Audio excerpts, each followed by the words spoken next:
ঋতু কর্মকার যখন মারা গেল, আমার এক বান্ধবী ঢাকা বিশ্ববিদ্যালয় আবৃত্তি সংসদেরই মেম্বার ফারজান রিক্তা ওখানে কমেন্ট করেছিল যে our friend lost the battle.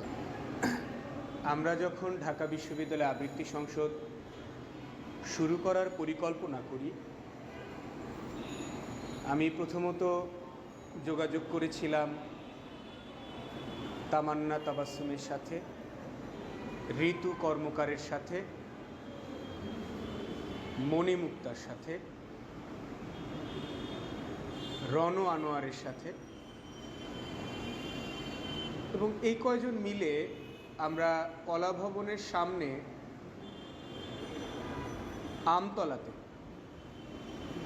আমরা প্রায় 2 দিন বসেছিলাম, 2 দিন 3 দিন আমরা বসে পরিকল্পনা করেছি কিভাবে করা যায়, কিভাবে কি করা যায়। একটা সময়ে আমরা সৌমিত্র শেখর স্যারের সাথে দেখা করি। সৌমিত্র শেখর স্যারকে আমরা মডারেটর করার জন্য অনুরোধ করেছিলাম। সৌমিত্র শেখর স্যার বললেন যে না, আমি উপদেষ্টা হিসেবে থাকি, তোমরা আজম স্যারের সাথে যোগাযোগ করো। আমরা সবাই মিলে আজম স্যারের সাথে দেখা করলাম। স্যার খুবই মডারেটর হিসেবে আগ্রহ প্রকাশ করলেন এবং আমরা যাত্রা শুরু করার প্রস্তুতি নিলাম। ঋতু কর্মকার ওই সময় আমাকে বারবার বলেছিল যে দেখো তানজিন, আমি পারফর্মার হিসেবে থাকি, আমি এক্সিকিউটিভ মেম্বার হিসেবে থাকতে চাচ্ছি না। আমি অনেকগুলো সংগঠনের সাথেই যুক্ত, কিন্তু আমি কোনো সংগঠনে এক্সিকিউটিভ মেম্বার হিসেবে আসলে থাকিনি। ওর এই যে প্রয়াণ, এই প্রস্তুতিটা আসলে কবে থেকে ওর মানসিক প্রস্তুতি ছিল আমি জানি না, কিন্তু আমার চোখে দেখা ও একজন লৌহ মানবী ছিল। আমার সামনে আমার শ্রদ্ধেয় শিক্ষক উপস্থিত আছেন। আমাদের প্রতিটি ক্লাসে ওকে আলাদাভাবে নির্দিষ্ট করে বোঝা গেছে, চেনা গেছে যে ও একটা দৃঢ়চেতা মানুষ। এমন একজন লৌহ মানবী, সে আত্মহত্যা করলো কেন করলো?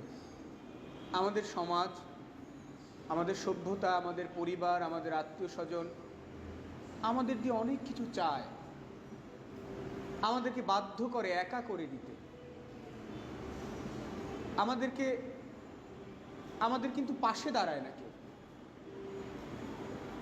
তোমাদেরকে বিসিএস ক্যাডার হতে হবে, অনেক অনেক টাকা উপার্জন করতে হবে, সামাজিকভাবে প্রতিষ্ঠিত হতে হবে, তোমাকে অনেক গুরুত্বপূর্ণ হতে হবে, না হলে তোমার কোনো জীবনের দাম নেই, না হলে তোমার এই বেঁচে থাকার দাম নেই।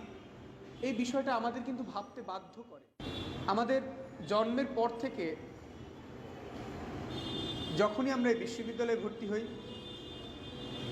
এই বিশ্ববিদ্যালয়ে মাস্টার্স শেষ হয়ে যাওয়ার পরে কোনো বন্ধুই আমাদের খোঁজ খবর রাখে না, কোনো অনুজদের সাথে খুব বেশি কথা হয় না, বছরে একবার, মাসে একবার, 2বার, 3বার। শিক্ষকরাও তাদের নিজেদের ক্লাস নিয়ে ব্যস্ত থাকে। কিন্তু এই বিশ্ববিদ্যালয় আমাদের মস্তিষ্কে, আমাদের চেতনায় একটা বিষ ঢুকিয়ে দেয় যে তুমি যদি বিসিএস ক্যাডার না হও বা তুমি যদি একটা প্রথম শ্রেণীর চাকরি না করো, তুমি ব্যর্থ। কিন্তু আমাদের বিশ্ববিদ্যালয় একজন শিক্ষার্থীকে গবেষক হতে অনুপ্রেরণা দেয় না, একজন শিক্ষার্থীকে রাষ্ট্র দার্শনিক হতে অনুপ্রেরণা দেয় না, একজন শিক্ষার্থীকে রবীন্দ্রনাথ হতে অনুপ্রেরণা দেয় না।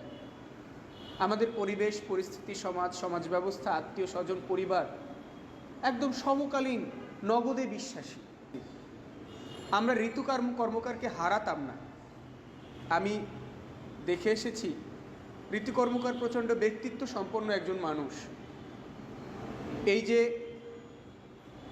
পরিবার, আত্মীয় স্বজন, বন্ধুবান্ধব, পাড়া প্রতিবেশীর যে ছোট করা, চাকরি হয়নি কেন, কি করবা, তোমার ভবিষ্যৎ কি, এসব আবৃত্তি করে কি হবে, এরকম কথাগুলো ও শুনেছে।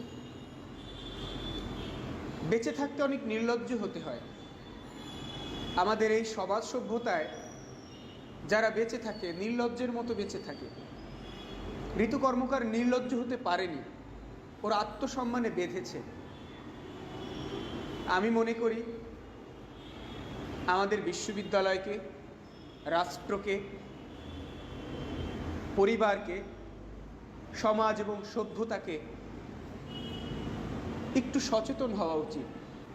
আমি মনে করি রাষ্ট্র, সমাজ, আমাদের সভ্যতা যাতে ঋতু কর্মকারের মতো সম্ভাবনাময়ী একজন মহীয়সী লৌহ মানবীকে আর না হারায়।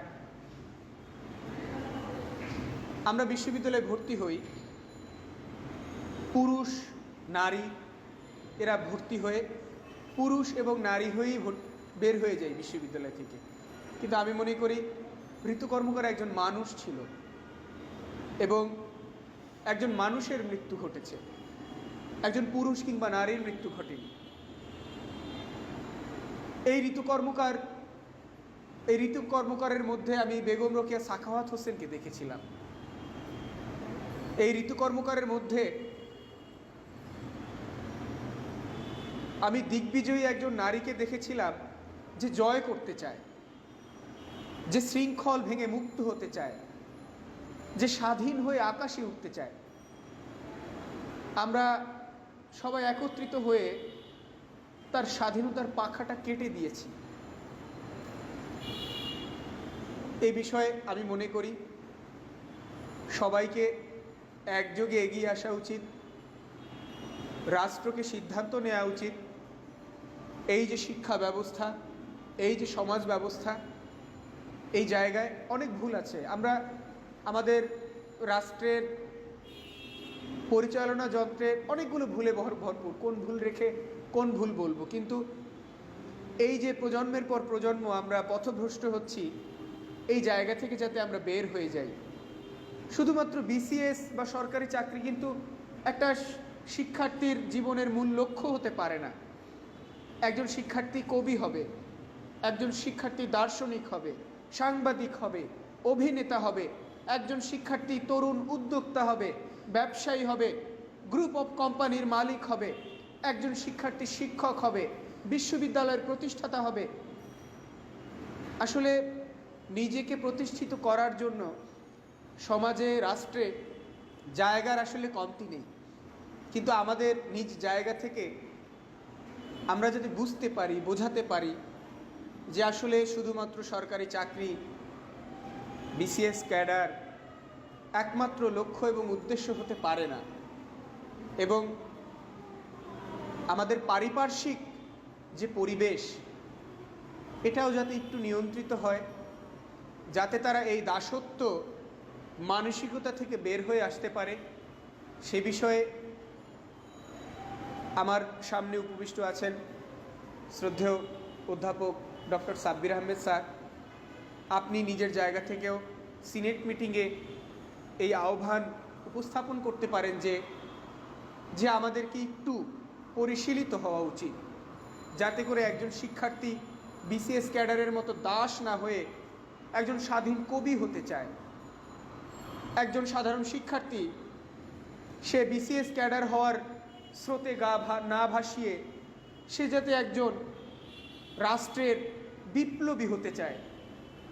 একজন শিক্ষার্থী যাতে সরকারি চাকরির দাসত্বের ঘানি না টেনে সে যেন একজন দার্শনিক হতে চায়, একজন সমাজের পথ প্রদর্শক হতে চায়। সবাইকে ধন্যবাদ জানিয়ে, ঋতু কর্মকার আমাদের মাঝে আর ফিরে আসবে না। আমি তার বিদেহী আত্মার প্রতি শ্রদ্ধা, সম্মান এবং একজন লৌহ মানবীর প্রতি সহানুভূতি জানিয়ে আমি আমার অনুভূতি শেষ করছি। সবাইকে ধন্যবাদ।